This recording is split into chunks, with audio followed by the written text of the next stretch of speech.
Final question. If you couldn't own or buy Bitcoin, what other digital asset would you buy? Yeah, it's a great question. It would probably be digitized traditional assets, right, or tokenized traditional assets. I don't think that traditional assets are necessarily going to go away. What we're going to see is a similar transition from what we saw from what I call like the analog age of security. So stocks used to be physical pieces of paper that we would buy and sell and transact. Wait, so you wouldn't buy XRP or you wouldn't buy TRX? Why? No.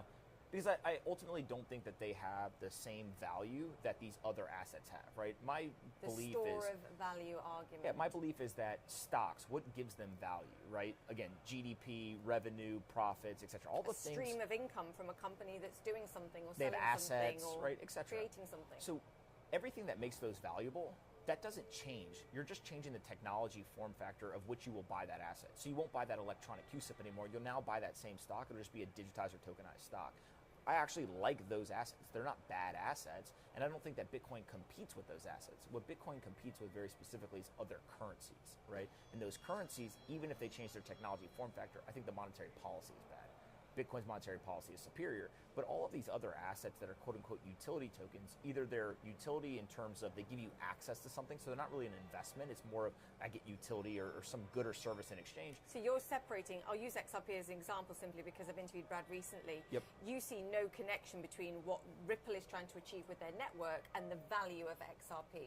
Yeah, so and I think Brad would say this, right, is Ripple, the software company, is different than XRP, the token. And I think that part of the problem is that retail investors have believed that by buying XRP, they have exposure to the financial performance of Ripple. That's obviously not true. And then it would be a security, and that's part of the argument.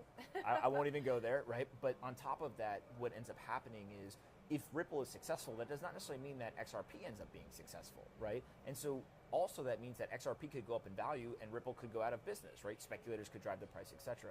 So when you get this disjointment between XRP and Ripple or other assets that have a similar mechanism, what ends up happening is I, as an investor, actually want to own equity in the software company because there's profits, there's assets, there's all revenues, etc.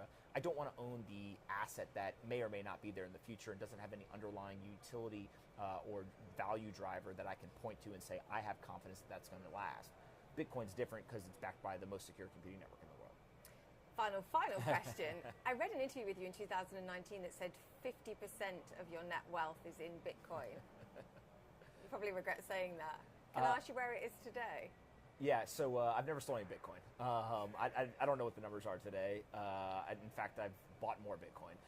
But in my whole thought process here is I'm relatively young compared to most people, right? And the other thing people never ask me is like, well, what do I do with the rest? And it's either cash or real estate, right? And so for the most part, I'm pretty risk averse with half my portfolio.